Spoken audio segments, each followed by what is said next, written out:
未知の世界っていう部分と未知の生物っていう部分とあと人間の憧れっていう部分がですねそのミックスされて、やっぱり見たことのないものやったことのないものっていうのですねすごくそこに、みんなが知りたいものみたいなところが集約されてるっていうところをうまくその映像として、表現できてる部分もあるんでそういうところがやっぱダークボイドの美しさっていうかですね魅力になってるのかなと思いますね。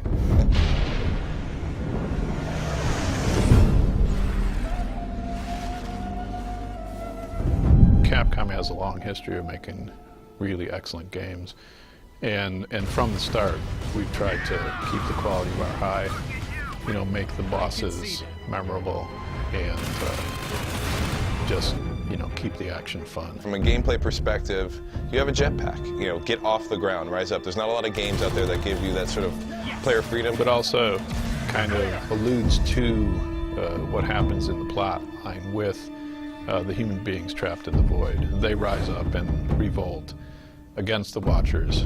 It also is something that we feel like we're doing here at Airtight Games. This is our flagship title. We're all rising up to this challenge of how do you make a AAA game with a startup studio with new blood and old blood, and how does it all merge together? And I think we're doing a pretty good job. I would say one of the hardest things to nail down in a game is your main character.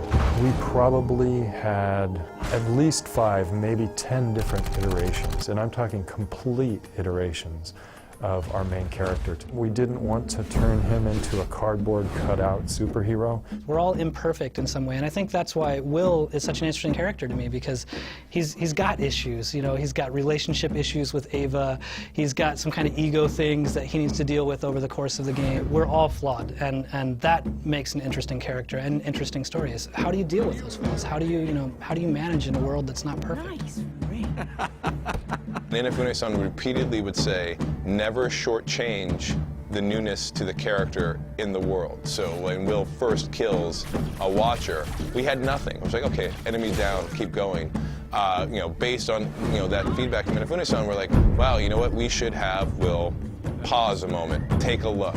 Like we know what this is. He doesn't know what this is. This is new to him. And so bringing out that, I guess you could say, the nuance of performance from the lead character was specifically a ball we would have dropped completely were it not for Inafune-san's feedback. It's one of those things where right before you're getting ready to show the public what you've really been working on, you get really tense and you get really worried, like, oh man, is this any good? You're so close to it, you can't tell if it's good or if it's garbage. And as soon as we started showing some of the videos of where we were really at and what was really going on, to watch the fan reaction and to see people say, like, I want a jetpack right now, or jetpack, I'm sold, or any of that stuff, it gets the team excited, because you realize, you know what, maybe we are doing something special here. Maybe we are making something that is gonna, stand up to the test of time, or at least we hope it is.